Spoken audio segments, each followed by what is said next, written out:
اس طرح کے واقعات ہوتے ہیں، افسوسناک ہوتے ہیں یقیناً، لیکن اس کے بعد ایک مسلمان کا رد عمل اس پہ کیا ہونا چاہیے؟ بحیثیت مسلمان ہمارا رد عمل کیا ہونا چاہیے؟ بحیثیت قوم ہمارا رد عمل کیا ہونا چاہیے؟ بحیثیت ملک ہمارا رد عمل اس طرح کیا ہونا چاہیے؟ چونکہ کچھ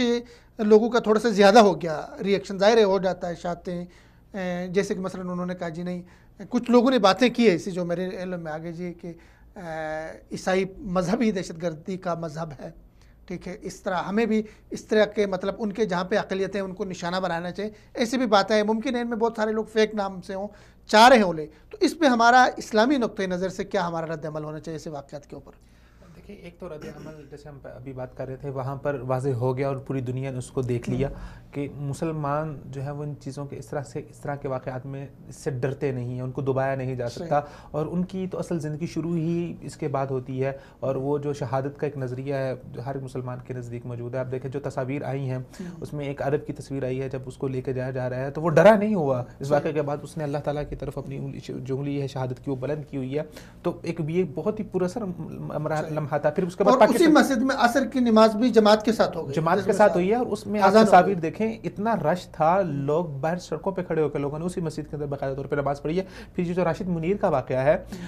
وہ دیکھیں، راشد نعیم کا، کہ آپ دیکھیں کہ دنیا کے سامنے یہ واضح آ گیا کہ یہ مسیحی یا یہ جو فلاں بندہ تھا اس کا یہ رد عمل تھا کہ وہ مارنے آیا تھا، اور یہ مسلمانوں کا رد عمل ہے کہ وہ اپنی جان کی پرواہ نہیں کرتے، وہ اپنی جان کے اوپر کھیل کے دوسروں کی جان کو بچانے اپنا وہ حق سمجھتے ہیں اور اس کو اوپر وہ فوقیت دیتے ہیں۔ تو یہ ایک رد عمل ہے جو دنیا کے سامنے آ گیا۔ اب ہے کہ اس کے بعد کا رد عمل کیا ہونا چاہیے، خاص طور پہ مسلم ممالک کے اندر اور پاکستان کے اندر۔ اگر ہم پاکستان کی بات کریں تو پاکستانی لوگوں کو شعور سے کام لینا چاہیے۔ دیکھیں یہ اس طرح کے واقعات کسی بھی قوم کے شعور کا ٹیسٹ ہوتا ہے، اور جو آپ کے جذبات کا ان کا ٹیسٹ ہوتا ہے کہ پاکستانی قوم بہت زیادہ جذباتی قوم ہے، تو وہ رد عمل کے اندر آ کے پھر تان و تشنی اور پھر جس طرح کہ آپ نے اسٹیٹمنٹس دی اس طرح کی اسٹیٹمنٹس دینا شروع کر دیتے ہیں۔ اسلام ہمیں